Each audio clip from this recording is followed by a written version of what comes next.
Hi, let's talk about William Faulkner's short story, A Rose for Emily, and also for just a minute about the poem by E.A. Robinson, Richard Quarry. Both have something in common. In both stories, there is the feeling of epiphany. Now, epiphany is the sudden realization of something.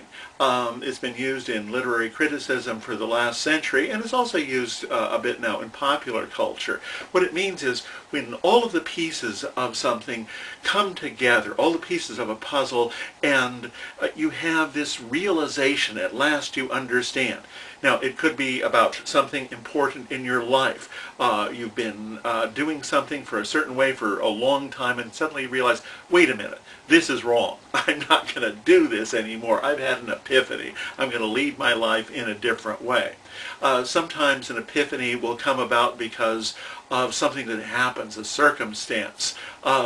Someone tells you something and you have a realization about your life. Or maybe it's a realization about them.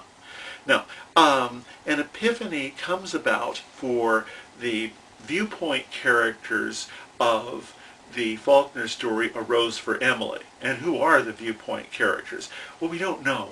It's some nameless townsperson in a little southern town, a little southern city back in the 1930s.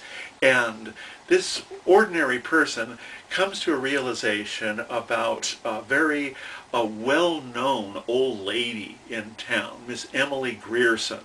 When she dies, the townspeople who have looked up to her, they haven't liked her in particular, but they've looked up to her because she represents the oldest families of the town and the oldest of the southern ways. And when she dies, they finally have the nerve to break into her house, and nobody except the servant has been in there for years.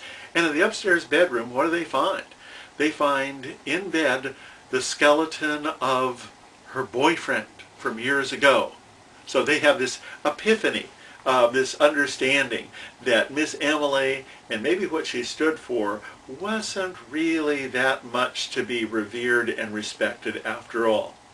Now, something similar happens in Richard Quarry, of course, when the townspeople, the narrator of that poem, comes to a realization about this guy that he's looked up to so much, Richard Quarry, when Richard Quarry, the very well-dressed and smooth and wealthy young man, commits suicide. And the townsperson has a realization, an epiphany, that he wasn't really somebody to be emulated.